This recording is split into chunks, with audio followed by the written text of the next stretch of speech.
नमस्कार।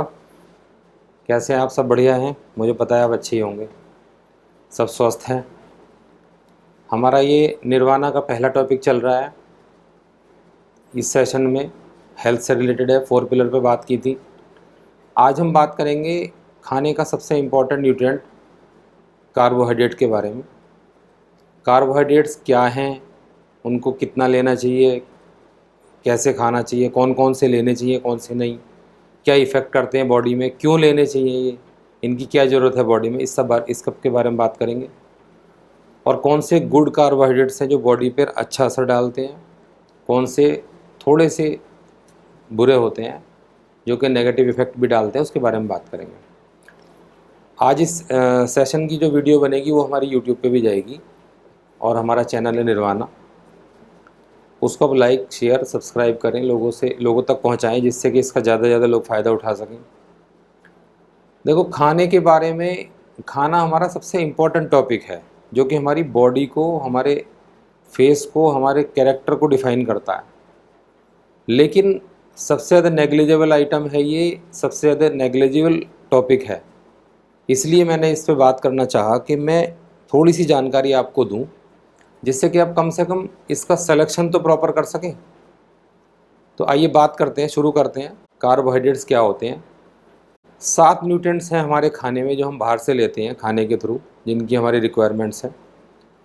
क्या क्या हैं? Carbohydrate, proteins, fats, vitamins, minerals, उसके अलावा वाटर और फाइबर। ये 7 न्यूट्रिएंट्स हैं जिनकी हमें आवश्यकता होती है, खाने में इसको लेना ही ज़रूरी होता है। तो उसमें से जो पहला है कार्बोहाइड्रेट, वो क्या है? वो बहुत इम्पोर्टेंट न्यूट्रिएंट है और इसकी जो आवश्यकता है वो हमारा जो रोज़ की जितनी भी नीड है, जैसे हमने बताया था कि स्टैंडर्ड बॉडी के लिए 2000 कैलोरी की आवश्यकता है, तो उस केस में 45 to 65%, मतलब अगर मिड ले लें तो 50% कार्बोहाइड्रेट डाइट में होना ज़रूरी है।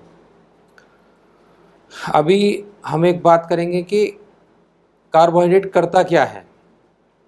कार्बोहाइड्रेट, जब हम कोई खाना खाते हैं जिसमें कार्बोहाइड्रेट होते हैं तो वो क्या करता है? सबसे पहले ब्रेक डाउन होता है इंटेस्टाइन में जाके और ग्लूकोज में कन्वर्ट हो जाता है, क्योंकि ये डायरेक्ट तो ब्लड में जा नहीं सकता, ग्लूकोज की फॉर्म में जाता है। उसके बाद ये सेल्स को चला जाता है, उसको एनर्जी प्रोवाइड कराता है। अब ऐसा तो है नहीं कि सारा ग्लूकोज एकदम से बॉडी कंज्यूम कर लेगी, तो उस केस में क्या होता है? जितनी रिक्वायरमेंट उस टाइम के लिए बॉडी को होती है उतना ब्लड में चला जाता है, बाकी ये लीवर और मसल्स में स्टोर हो जाता है। लीवर टाइम टू टाइम, दिन में बार बार बॉडी में ये रिलीज़ करता है इस ग्लूकोज को, ब्लड का लेवल बराबर रखने के लिए, जिससे कि जब एनर्जी की ज़रूरत पड़े हमें तो उस टाइम पे वो ग्लूकोज सेल्स को मिल जाए।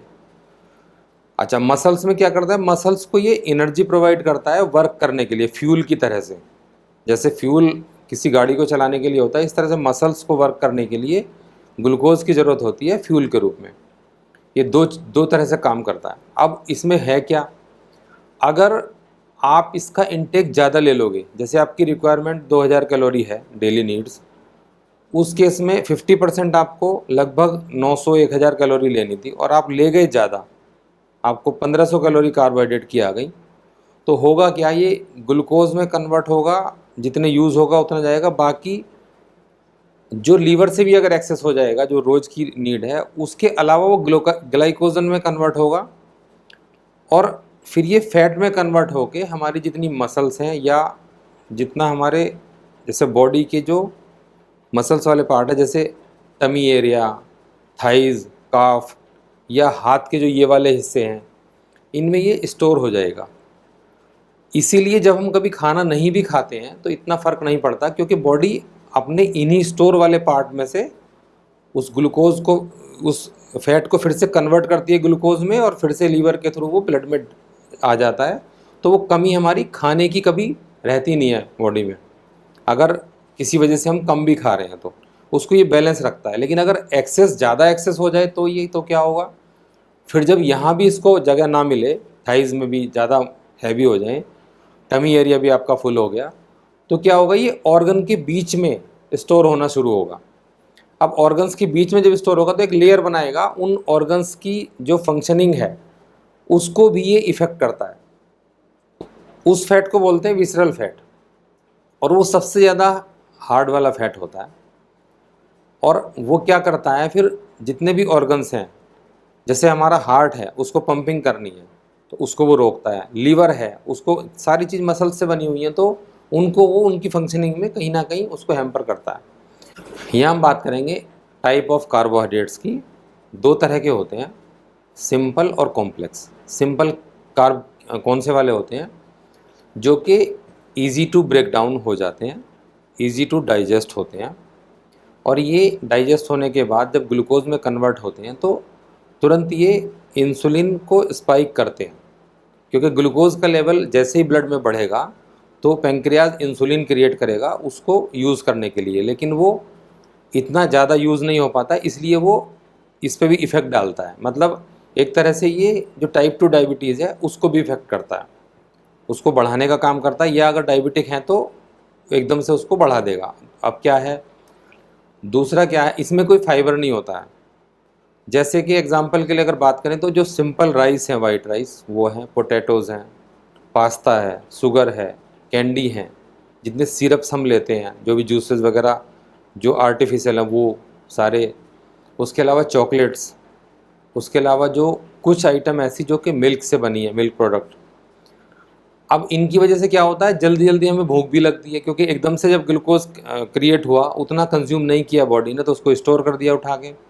जब वो स्टोर हो जाएगा तो हमें फिर और बॉडी हमारी डिमांड करती है कि हमें और खाना चाहिए, तो बार बार भूख लगती है। आपने देखा भी होगा, अगर आप जल्दी से एनर्जी लेनी है बॉडी को तो आप कोई भी डॉक्टर भी जो प्रेस्क्राइब करते हैं वो ग्लूकोज के लिए करते हैं, कि तुरंत ग्लूकोज घोल के अगर दिया जाए या ग्लूकोज को डायरेक्ट ब्लड में दिया जाए तो वो एनर्जी प्रोवाइड करते हैं।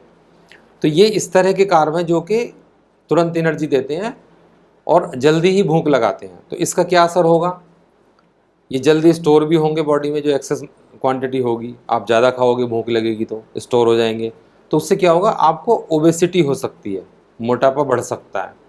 इसके अलावा टाइप 2 डायबिटीज़ को ये बहुत ज़्यादा प्रमोट करते हैं, इस तरह के कार्ब हार्ट डिजीज़ को प्रमोट करते हैं, लीवर, किडनी, सारे ऑर्गन्स के फंक्शंस को ये बढ़ाते हैं। अब दूसरे की बात करते हैं हम, कॉम्प्लेक्स कार्बोहाइड्रेट। वो क्या होते हैं, तो ये जो सिंपल कार्बोहाइड्रेट होते हैं उनका ठीक उल्टा काम करते हैं। कॉम्प्लेक्स कार्बोहाइड्रेट्स क्या करते हैं कि सारी चीज़ को, हमारे सारे सिस्टम को, डाइजेशन को स्लो करते हैं। उसकी वजह से हमें किस पे हेल्प मिलेगी, हमारी ओबेसिटी नहीं आएगी, हम ओबीज नहीं होंगे, मोटापा नहीं बढ़ेगा।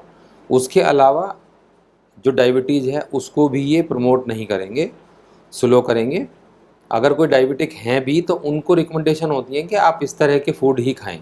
जैसे आपने देखा होगा कि अधिकतर लोगों को, जितने भी डायबिटिक हैं या हार्ट पेशेंट हैं या जितने भी इस तरह के जो लोग हैं, उनको बताया जाता है कि आप होल ग्रेन्स खाओ, मल्टीग्रेन आटा खाओ मिक्स करके, बाजरा, चना और गेहूँ, मतलब जौ जिन पे छिलका होता है, मतलब चोकर वाला आटा खाएं, वो बताया जाता है। ब्राउन राइस, उसके अलावा बीन्स, सेरेल्स, इसके अलावा sweet potatoes, oats, Apple, tomato, cucumber, इस तरह की आइटम में जो जितना भी फाइबर मिलता है, जो जितना भी कार्बोहाइड्रेट मिलता है वो फाइबर के साथ होता है।